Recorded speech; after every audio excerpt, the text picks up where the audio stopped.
Bismillahirrahmanirrahim. Assalamualaikum warahmatullahi wabarakatuh. Liridhoillah wali syafati Rasulillah sallallahu alaihi wasallam wa ala kulli niyatin salihah. Al-Fatihah. Alhamdulillahi minasy syaithanir rajim. Bismillahirrahmanirrahim. Alhamdulillahi rabbil alamin. Ar-Rahmanir Rahim. Maliki yaumiddin. Iyyaka na'budu wa iyyaka nasta'in. Ihdinas siratal mustaqim. Siratal ladzina an'amta 'alaihim ghairil maghdubi 'alaihim waladdallin. Raditu billahi rabbana wa bil islami dinan wa bi Muhammadin nabiyyan wa rasulan. Rabbi zidni ilma warzuqni rahmah. Amin. Bismillahirrahmanirrahim. Alhamdulillahi rabbil alamin wa bihi nasta'inu ala umuri dunya waddin.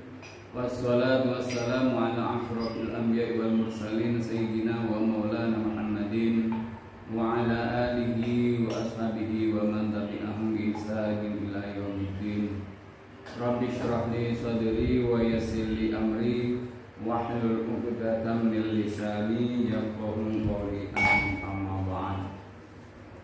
Jamaah salat subuh Musola Gria Grafika Citra Sentosa yang dirahmati Allah Subhanahu wa Ta'ala. Puji syukur marilah kita panjatkan kepada Allah atas karunia-Nya, nikmat-Nya, serta taufik hidayah dan inayah-Nya, sehingga di pagi yang dingin ini kita masih bisa melangkahkan kaki kita untuk menunaikan sholat subuh berjamaah di musola kita, dilanjutkan dengan kajian ilmu Allah Subhanahu wa Ta'ala. Sholawat dan salam mudah-mudahan Allah curahkan untuk baginda Rasulullah sallallahu alaihi wasallam yang kita nantikan syafaatnya di surga hari kiamat. Bapak Ibu yang dirahmati Allah Subhanahu wa Ta'ala, kita melanjutkan kajian pada pagi hari ini masalah bersuci dari najis, dan bahasan pada pagi hari ini adalah tempat najis yang harus dibersihkan. Bismillahirrahmanirrahim. Tempat-tempat yang harus dibersihkan dari najis yang disepakati oleh para ulama ahli fikih ada 3, yakni yang pertama badan, pakaian, dan tempat sholat. Itu yang harus dibersihkan. Ketiganya mereka sepakat disebabkan itulah yang tersurat dalam Al-Quran dan As-Sunnah yang menyangkut pakaian, disebutkan dalam firman Allah dalam surat Al-Mudaththir ayat 4, wa siyabaka fatahhir, dan pakaianmu bersihkanlah. Bersihkan dalam arti tidak hanya bersih tapi suci. Menurut para ulama yang berpendapat bahwa yang dimaksud pakaian dalam ayat tersebut adalah pakaian dalam arti yang sebenarnya, ya pakaian, jeans, baju, sarung, celana dalam, kaos dalam, ini pakaian, yang dipakai. Juga disebut dalam perintah Nabi SAW supaya mencuci pakaian yang terkena darah haid, serta perintah beliau supaya menuangkan air pada tempat yang terkena air kencing seorang bayi. Dan nanti ada jelasannya. Yang menyangkut tempat sholat adalah disebabkan adanya perintah Nabi SAW supaya menuangkan 1 timba air pada lantai halaman masjid yang terkena air kencing seorang Arab dusun, Arab Badui maksudnya. Demikian pula berdasarkan sebuah hadis yang menyatakan innahu amara bi ghuslil madi minal badani wa ghuslil najasati minal makhrajain. sesungguhnya Nabi Shallallahu Alaihi Wasallam menyuruh untuk bagian tubuh yang terkena najis dan membasuh najis dari alat kelamin serta anus. Maksudnya ketika ada sesuatu yang najis keluar dari alat kelamin kita, baik laki-laki maupun perempuan, atau dari anus, dubur, ya, maksudnya dari kubul atau dubur, itu harus dibersihkan, ya, najisnya, karena itu najis.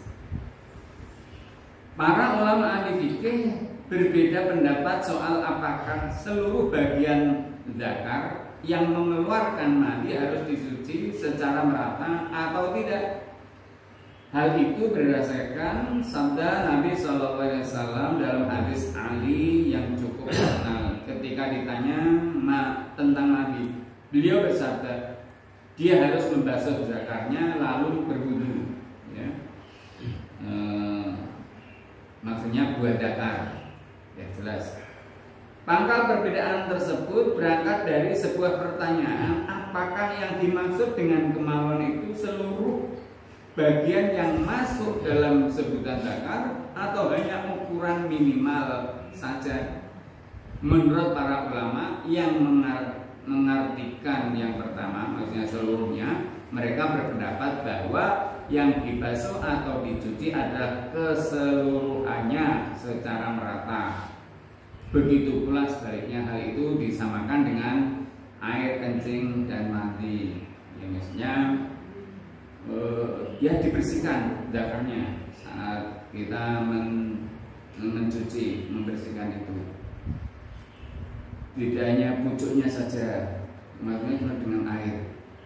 Sesuatu yang dapat digunakan untuk menghilangkan najis, ya, apa saja benda-benda yang bisa digunakan untuk menghilangkan najis. Mengenai benda yang digunakan untuk menghilangkan najis, kaum muslimin sepakat bahwa air yang suci dan mensucikan dapat menghilangkan najis dari 3 tempat tersebut. Mereka sepakat bahwa secara khusus batu juga dapat membersihkan najis yang keluar dari kubul atau lubang kemaluan dan dubur atau lubang anus. Ya, batu maksudnya tidak yang seringan-seringan, batu halus itu maksudnya. Bukan batu belah. Batu belah yang dipakai bukan lingkir-lingkirannya, tapi penampangnya yang halus itu. Di luar itu, para ulama berbeda pendapat tentang benda cair atau benda padat yang dapat digunakan untuk menghilangkan najis. Menurut sebagian mereka, benda-benda suci bisa digunakan untuk menghilangkan benda najis, baik benda itu cair atau padat, dimanapun tempatnya. Inilah pendapat Imam Abu Hanifah, Imam Hanafi dan murid-muridnya. Dan menurut sebagian yang lain, hanya air yang dapat menghilangkan najis kecuali untuk cebok, maka bisa menggunakan batu. Cebok bisa menggunakan batu. Inilah pendapat Imam Malik dan Imam Syafi'i. Para ulama juga berbeda pendapat tentang hukum cebok menggunakan tulang atau kotoran binatang yang sudah kering. Nah, ini nanti ada penjelasannya. Tulang itu kan sesuatu yang halus. Atau kotoran ya, itu yang najis walaupun sudah kering. Nanti ada penjelasannya. Sebagian mereka tidak memperbolehkannya, ya. Ini pendapat Imam Syafi'i, ya. Tidak memperbolehkan. Mereka hanya memperbolehkan dengan benda-benda lain yang dapat membersihkan. Imam Malik tidak memperbolehkan cebok dengan menggunakan benda-benda yang dapat dimakan, ya. Contoh, ada roti kering, ya, roti kering kayak roti tawar atau roti apa itu kan bisa dimakan. Itu kalau untuk sebenarnya bisa untuk menghilangkan najis, tapi ya mau makanan kok untuk menghilangkan najis itu kan sarung, minimal makruh itu kan. Contohnya seperti roti kering, oh ya ini ada contohnya, dan lain sebagainya. Demikian pula dengan barang-barang berharga, pakai emas, mutiara dan lain sebagainya. Ini ya tidaklah.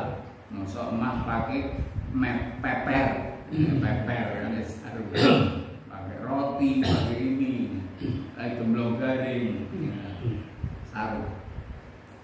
Ada sebagian ulama yang membatasi bahwa benda yang dapat membersihkan hanya batu saja. Ada yang mengatakan ya benda keras, kering itu ya hanya batu.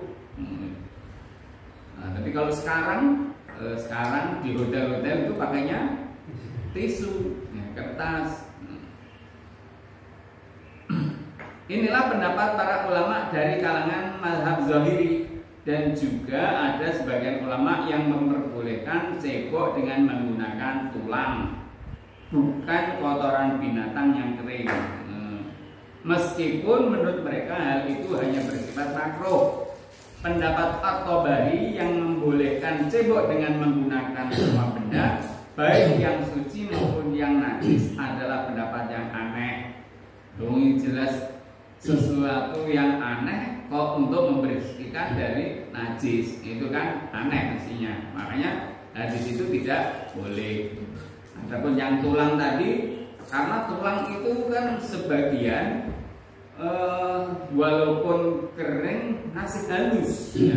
Tapi ada tulang yang kering bisa menyerap air. Contoh kita saat cebok dari buang air kecil, ya ditempel-tempelkan itu bisa menyerap air. Di sini ada berbeda pendapat. Satu sisi ada ulama yang mengatakan boleh, tapi ulama yang mengatakan tidak boleh juga ada. Monggo nanti prakteknya sing gampang biasanya kertas atau batu itu toh darurat, tapi sekarang masih banyak air ya, menggunakan air lebih baik, lebih utama. Sumber perbedaan pendapat di kalangan para ulama tentang masalah ini muncul dari sebuah pertanyaan penting. Apakah tujuan menghilangkan najis menggunakan air itu hanya sekedar menghilangkan benda najisnya, atau karena air memiliki kelebihan khusus yang tidak ditemukan pada benda lain? Kalau jawabannya yang pertama, ya jawabannya pertama tadi, yakni air itu bisa sekedar menghilangkan benda najis, itu berarti semua yang dapat menghilangkan benda najis dapat digunakan, baik benda tersebut cair atau benda padat yang suci. Pengertiannya adalah berdasarkan kesepakatan para ulama bahwa najis yang melekat pada kubul atau lubang depan atau dubur lubang belakang dapat dihilangkan dengan menggunakan benda-benda selain air. Dan juga berdasarkan hadis Ummu Salamah, ia berkata, "Inni imra'atun utilu daili wa amshi fi makani qadari." Faqala laha Rasulullah sallallahu alaihi wasallam, "Yutahhiruhu ma ba'dahu." Ya, ini Ummu Salamah pernah menceritakan, sesungguhnya aku adalah seorang wanita yang biasa menjulurkan kainku bagian belakang, maksudnya roknya, ya, gamisnya itu panjang, bagian belakangnya sampai melengsrek di tanah. Dan aku biasa berjalan melewati tempat yang kotor. Rasulullah SAW bersabda, hal itu bisa disucikan dengan debu yang sesudahnya. Maksudnya glembreng-glembreng rok wanita itu ya kadang lewat kotoran, kadang lewat debu. Nah, saat lewat kotoran najis, tapi begitu lewat debu-debu menjadi suci, karena debu bisa mensucikan. Ini yang cerita adalah Ummu Salamah. Dan juga berdasarkan beberapa hadis yang diriwayatkan oleh Abu Dawud. Contohnya seperti sabda Rasulullah SAW, jika salah seorang di antara kalian menginjak kotoran dengan alas kakinya, maka debu dapat menyucikannya. Jadi ketika kita pakai sendal, ternyata ada kotoran ini yang terinjak, kan enggak tahu. Tapi dalam perjalanan itu menginjak debu dan sebagainya, nah itu secara otomatis suci. Ini ada riwayat yang nek tegel ya, nek tegel. Maksud kita kemudian sholat begitu. Tapi ya wis ora apa-apa ada seperti itu pendapat yang membolehkan. Dan masih banyak lagi hadis-hadis nada. Sementara para ulama yang menganggap air memiliki kelebihan tambahan yang khusus. Mereka mengatakan bahwa najis tidak dapat dihilangkan dengan benda-benda selain air, kecuali najis yang berada pada kubul dan dubur yang diberlakukan rukhsah. Rukhsah itu ringanan. Ketika para ulama dari kalangan mazhab Hanafi meminta hujjah, ya, hujjah itu dalil, kepada para ulama dari mazhab Syafi'i untuk menjelaskan kelebihan tambahan yang khusus pada air, mereka hanya bisa menjawab bahwa menghilangkan najis dengan air adalah suatu ibadah. Jadi ini rada sensitif. Dari golongan Imam Hanafi menanyakan janjane apa tuh bersuci dengan air itu. Dari mazhab Imam Syafi'i mengatakan ya bersuci dengan air itu termasuk ibadah. Nah, kalau jawaban seperti ini memang tidak rasional, tidak logis. Maksudnya yang diinginkan dari mazhab Imam Hanafi itu yang menggunakan air itu manfaatnya seperti ini loh. Tapi dari jawaban tadi adalah suatu ibadah. Nah ini mereka tidak bisa mengemukakan alasan yang rasional. Mereka hanya bisa menyimpulkan bahwa air bisa menghilangkan dan menyucikan najis karena ada tuntutan hukum syariat. Ini tadi disampaikan. Ya, pertanyaannya memang rada menggelitik ya. Kenapa harus dengan air? Nah, perbedaan antara kedua mazhab cukup panjang, terutama tentang pertanyaan apakah menghilangkan najis dengan air merupakan ibadah atau karena alasan rasional yang memang sudah ada sejak dahulu. Ulama-ulama dari mazhab Syafi'i terpaksa menetapkan bahwa air mempunyai kekuatan syar'i dalam menghilangkan hukum-hukum najis yang terdapat pada benda-benda lainnya, meskipun semuanya mempunyai pengaruh yang sama dalam menghilangkan najis. Tetapi yang dimaksud hanya menghilangkan hukum najis yang hanya dapat dihilangkan dengan air. Sebab boleh jadi wujud najisnya sudah hilang, namun hukumnya masih ada.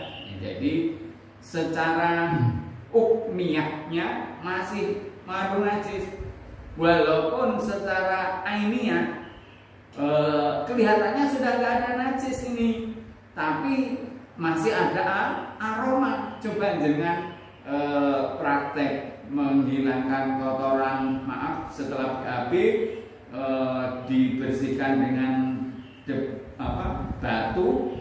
Nah itu kan walaupun sudah nggak ada ini najisnya, tapi aromanya masih ada. Nah ini secara ukmiyah najis itu kan ada ainiyah, ada ukmiyah. Ainiyah itu kelihatan barangnya, najisnya secara ainiyah, ain secara mata. Tapi ukmiyah ya ada aromanya, ya, aroma. Ya. Bismillahirrahmanirrahim. Sebab boleh jadi wujud najisnya sudah hilang, namun hukumnya masih ada ini hukmiyah. Jadi mereka telah melangkah cukup jauh dari tujuan semula, karena sebelumnya kedua golongan tersebut telah sepakat bahwa yang dimaksud dengan suci dari najis bukan hanya suci secara hukum syariat saja. Oleh karenanya hal itu tidak memerlukan niat.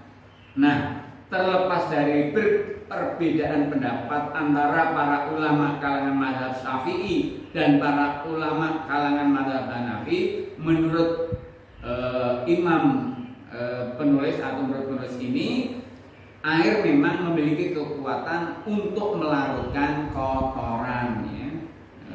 Jadi beliau menyimpulkan memang siapa ini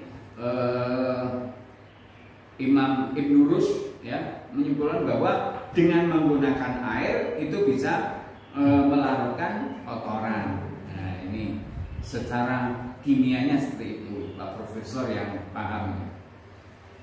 Bahkan najis dan kotoran yang melekat sangat kuat pada pakaian dan anggota tubuh yang sulit dihilangkan dengan menggunakan benda-benda selain air, namun bisa larut oleh air. Itulah sebabnya banyak orang yang lebih mengandalkan air untuk membersihkan badan dan mencuci pakaian. Seandainya para ulama dari kalangan mazhab Syafi'i mengemukakan hujah tambahan seperti itu, tentu merupakan jawaban yang sangat baik. Tetapi sayang, sanggahan mereka sulit bisa diterima secara rasional. Bahkan seharusnya diyakini bahwa syariat telah menetapkan penggunaan air yang mempunyai khasiat tambahan untuk menghilangkan dan mencuci najis. Ya mungkin para ulama mazhab ini ya janjane ki gunake alasannya apa? Ya guyonane secara guyonan mungkin. Ya kalau kiai ketemu kiai kan biasanya yang dibahas malah hal-hal yang sing lucu-lucu ngono kuwi. Tidak bahas masalah hukum yang berat. Bahkan yang ngobrol wis rapi dulu. Nambah piro, saya kira piro kayak gitu. Ini rahasia kiai. Adapun perbedaan pendapat para ulama tentang penggunaan kotoran binatang, mereka ya berbeda pendapat dalam menafsiri larangan Nabi Shallallahu Alaihi Wasallam cebok dengan menggunakan tulang dan kotoran binatang sekaligus. Ya kalau secara rasional ingin membersihkan, mensucikan sesuatu, tapi menggunakan sesuatu yang najis, ya kira-kira masuk nggak? Ya kira-kira nggak masuk. Contoh orang pengen berwudu dengan air kencing, gitu kan nggak bisa, nggak bisa. Ingin sedekah dari barang sesuatu yang haram, ini kan juga nggak bisa. Nah inilah para ulama yang menganggap larangan tersebut bernada membatalkan atau merusak, mereka tidak membolehkan menghilangkan najis dengan menggunakan dua benda tersebut, maksudnya dari tulang maupun kotoran binatang yang sudah kering. Sedang para ulama yang menganggap sebaliknya, mereka mengatakan bahwa itu hukumnya hanya makruh. Mana yang mengatakan menggunakan tulang kering dan kotoran binatang yang kering itu hanya makruh. Ada yang mengatakan itu, yang tadi membolehkan itu, bukan sampai pada taraf membatalkan atau merusak. Sementara para ulama yang membedakan antara tulang dan kotoran binatang, mereka karena menurut mereka hukum kotoran binatang itu najis, ya, kotoran binatang sudah najis. Tapi ada yang mengatakan kotoran binatang itu kalau binatangnya atau dagingnya halal, maka kotorannya tidak najis. Ya, ini kan aneh-aneh. Maksudnya ya memang perbedaan selalu ada, ya, tinggal kita mau pakai yang mana.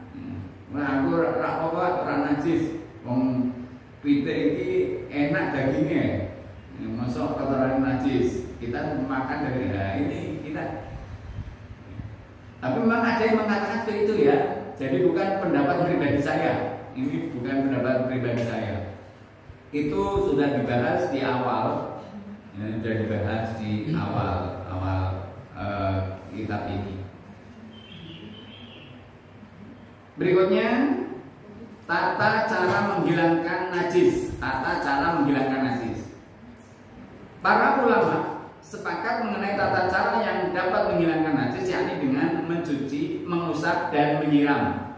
Karena hal itulah yang telah diakui oleh syariat dan ditetapkan dalam beberapa hadis sahih. Mereka juga sepakat bahwa cara mencuci dan menyiram dapat dilakukan untuk semua najis dan untuk semua objek.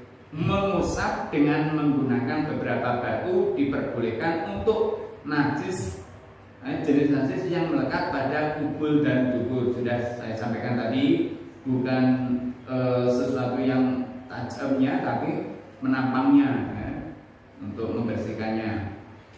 Sementara untuk najis yang melekat pada alas kaki boleh diusap dengan menggunakan rumput kering.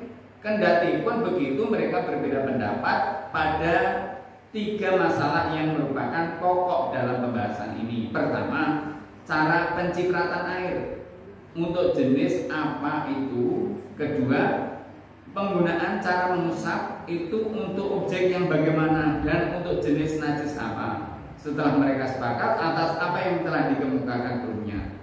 Dan ketiga, tentang persyaratan jumlah cucian dan usapan. Nah, ini ada beda pendapat tentang penggunaan cara menyiram.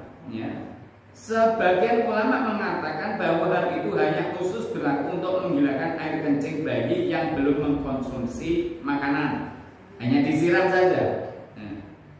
Sebagian lagi membedakan antara air kencing bayi laki-laki dan air kencing bayi perempuan. Ya, kalau air kencing laki-laki itu ya cukup disiram. Tapi kalau air kencing bayi perempuan harus tidak hanya segera disiram, karena menurut penelitian air kencing bayi perempuan itu lebih aromanya lebih pesing daripada air kencing bayi laki-laki. Tidak tahu ini. Tapi memang seperti itu. Oleh karena itu, ya, mereka air kencing bayi laki-laki cukup disiram dengan air, tetapi air kencing bayi perempuan harus dicuci dengan air. Maksudnya mencuci tidak hanya sekedar menyiram. Mencuci beda ya, menyiram dan mencuci. Ya. Kalau menyuci biasanya digosok-gosok, kalau menyiram cukup diguyur. Ya. Juga ada sebagian ulama yang berpendapat mencuci atau membasuh berlaku untuk objek yang diyakini najis, sementara menyiram berlaku untuk objek yang hanya diragukan. Pendapat terakhir inilah pendapat Imam Malik bin Anas radhiyallahu, pendapat Malik bin Anas radhiyallahu anhu. Jadi kalau ini ragu ini, ya, itu dia baik. Pangkal perbedaan pendapat di kalangan para ulama dalam masalah ini ialah hanya beberapa hadis tentang hal itu yang secara lahiriah saling bertentangan. Maksudnya ialah perbedaan mereka dalam memahami hadis-hadis tersebut. Dalam masalah ini terdapat 2 hadis sama-sama sahih yang menjelaskan soal menyiram najis. Pertama, dari yang diriwayatkan dari Aisyah, anna Nabiyya sallallahu alaihi wasallam, Nabiyya alaihi salatu wasallam kana yu'ta bisidyan fayubarrik alaihim wa yuhannikum fa utiya bisobi qabala alaihi fada'a bima'in fa'atahu baulahu wa lam yaghsilhu. Sesungguhnya beberapa bayi laki-laki dibawa kepada Nabi sallallahu alaihi wasallam untuk dimintakan keberkahan, ditungani. Setelah beliau memberkahi dan mementakne, mereka ada seorang bayi laki-laki yang didatangkan kepada beliau. Ada lagi, wis wakai ada lagi yang datang. Tiba-tiba ia mengompoli beliau, mengompoli Nabi. Bayi ini, namanya bayi nggak tahu ya, siapa yang bawa, siapa yang diompoli. Beliau meminta diambilkan air, lalu beliau susulkan pada air kencingnya tanpa beliau basuh. Oh ini. Dalam versi riwayat lain disebutkan lalu beliau menyiramkannya tanpa menyucinya. Nah, ini saat gendong bayi laki-laki, kemudian pipis, minta salah seorang sahabat untuk mengambil air untuk menyiram. Nah, dan itu Rasul tidak kemudian mencuci lagi, hanya sekedar menyiram.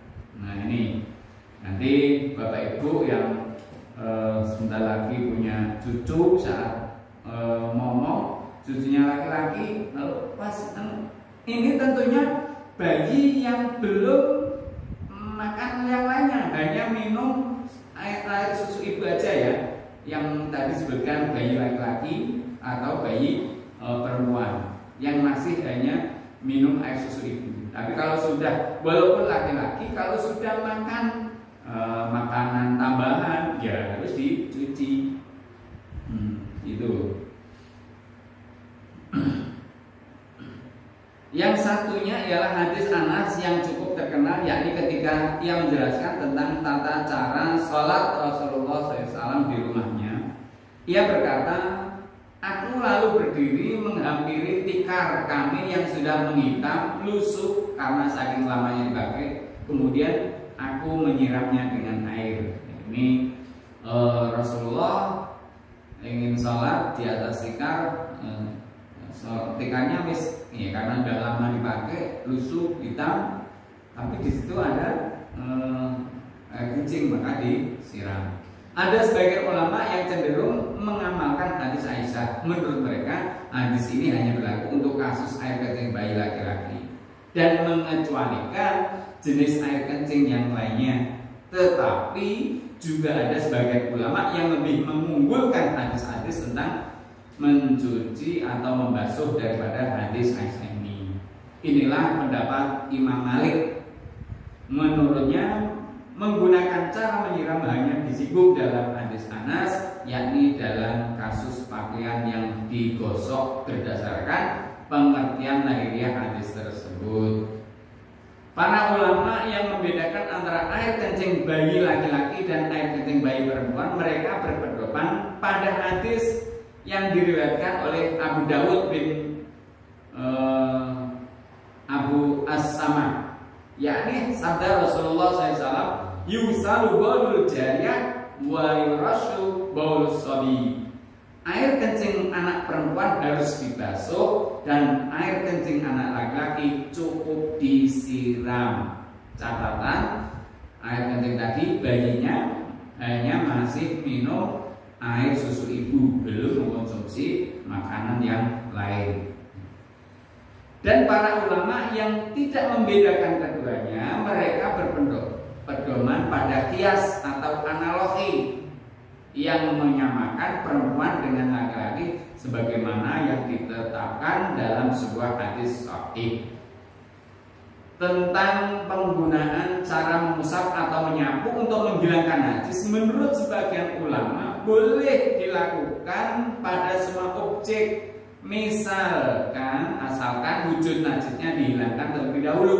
Inilah pendapat Imam Abu Hanifah, Imam Hanafi. Sementara penggunaan cara menggosok adalah berdasarkan analogi atau kias para ulama yang menyatakan bahwa segala sesuatu yang dapat menghilangkan wujud najis berarti ia telah mensucikannya.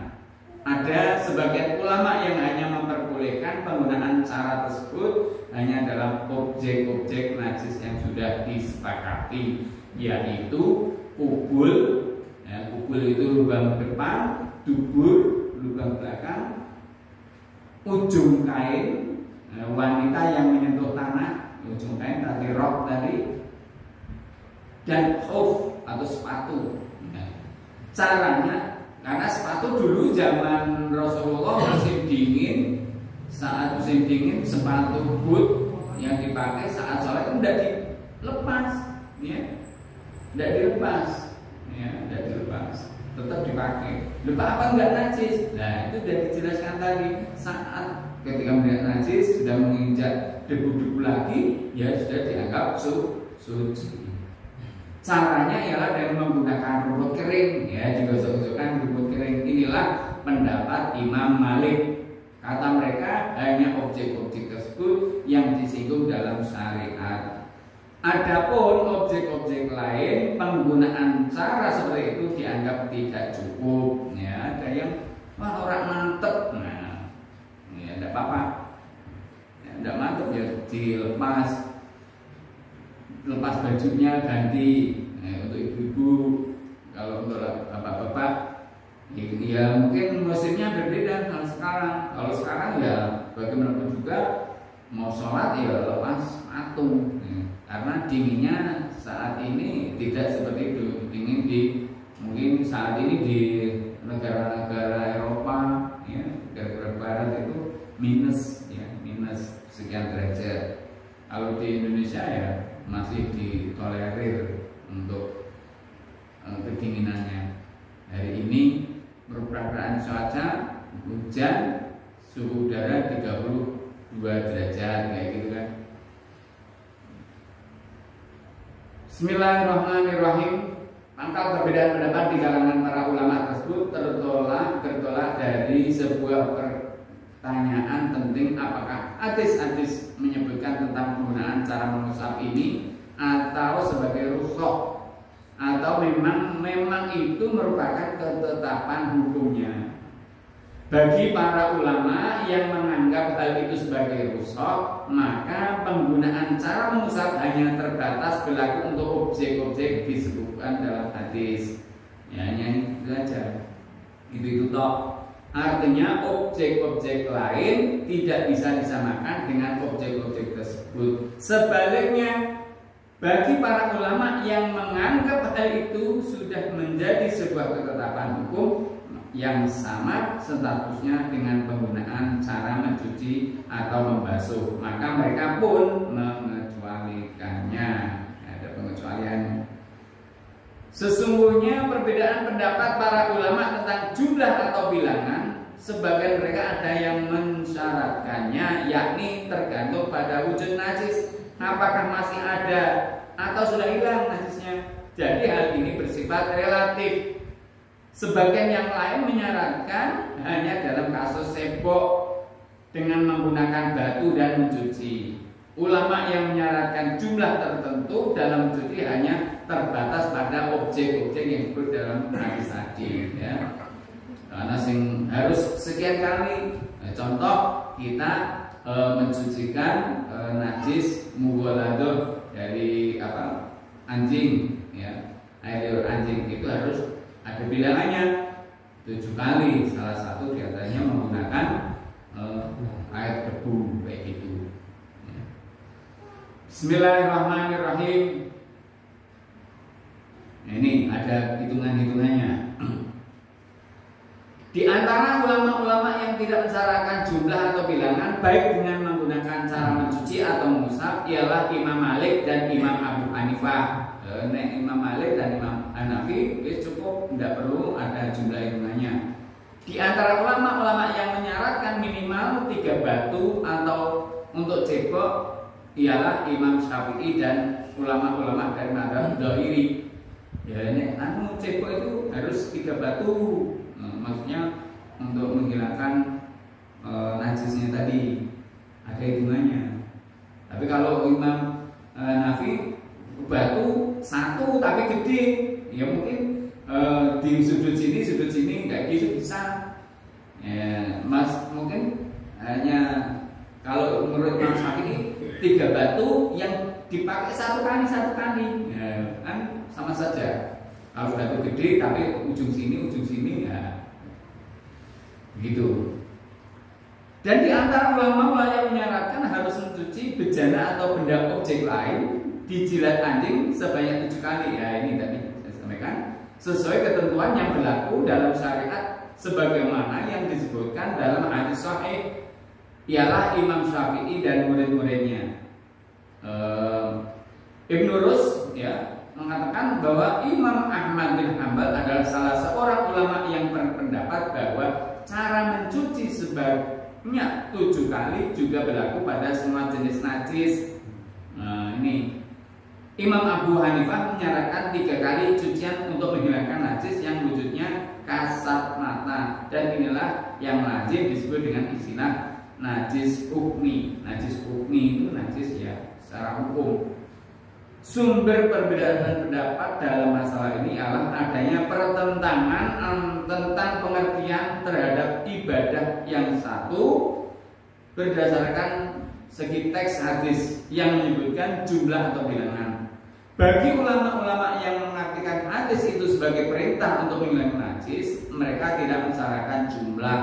Bahkan mereka menganggap hadis riwayat Salman yang memerintahkan cebok dengan menggunakan minimal 3 batu bukan sebagai hadis sahih.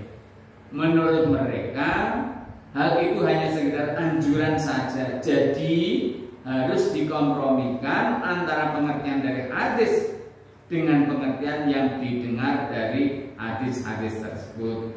Soal bilangan yang disyaratkan dalam mencuci bejana yang dijilat anjing dipahami sebagai ibadah, bukan sebagai cara menghilangkan najis seperti yang sebelumnya telah dikemukakan dalam pendapat Imam Malik. Jadi kalau saya bukan ini, tapi ini adalah bentuk ibadah untuk mencuci bejana yang dijilat anjing. Sebenarnya tujuan ibadah. Harus jadi udah nggak ada protes.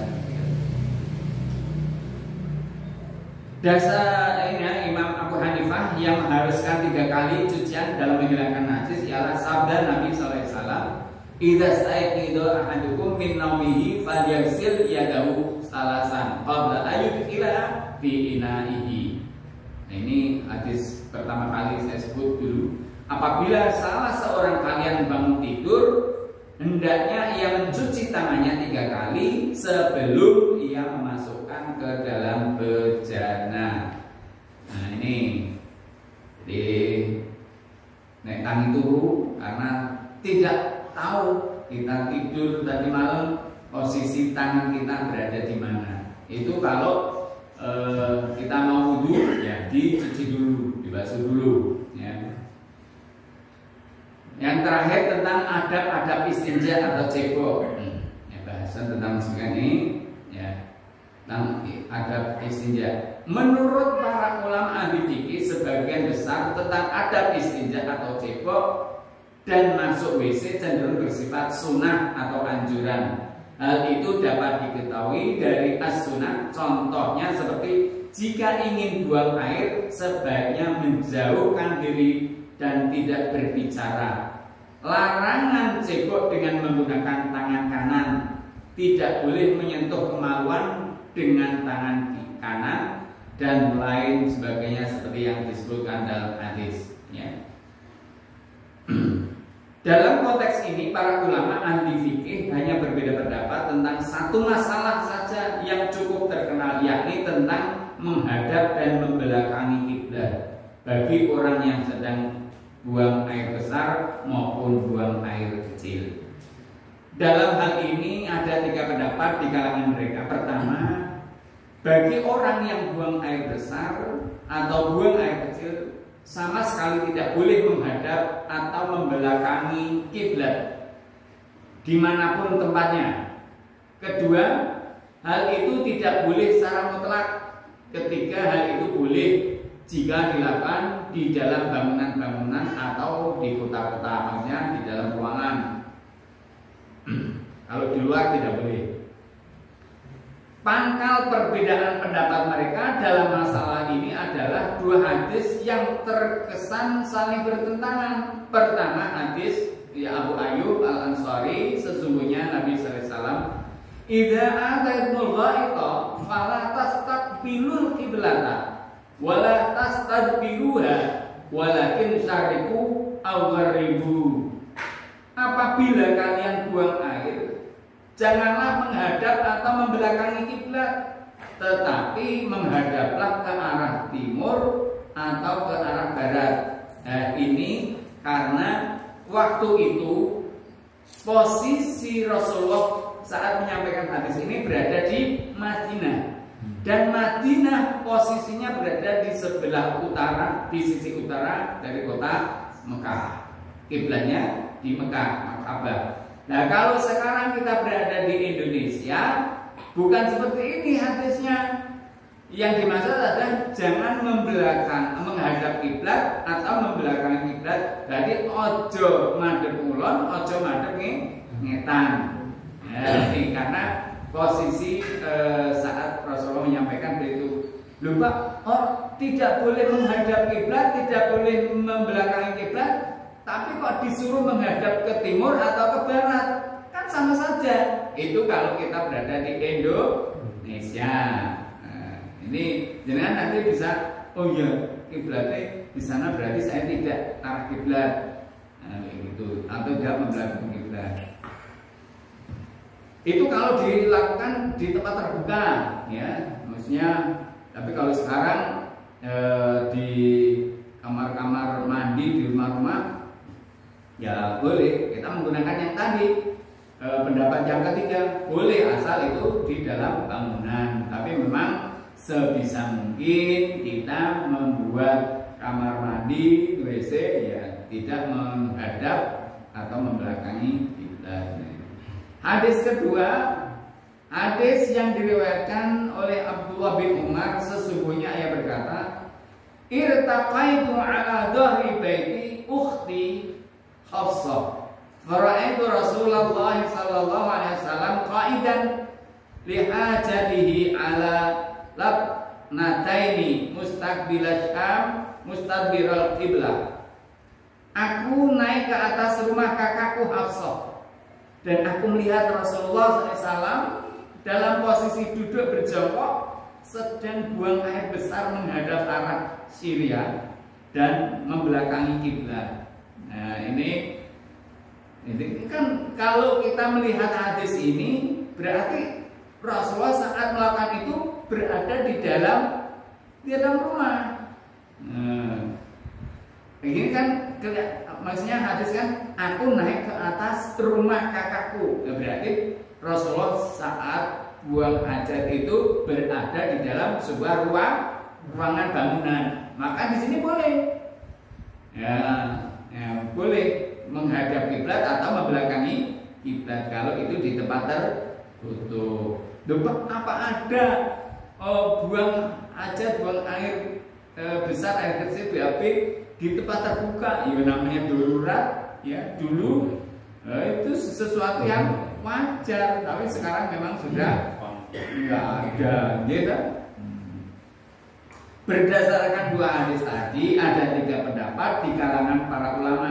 Pertama, pendapat yang menggunakan cara jamu atau mengkomunikan. Kedua, pendapat yang menggunakan tarjih. Dan ketiga, pendapat yang mengembalikan pada teks asli jika terjadi pertentangan. Maksudnya tidak mempunyai hukum atau netral. Jadi di sini Bapak Ibu bisa ya mempraktekkan, ya.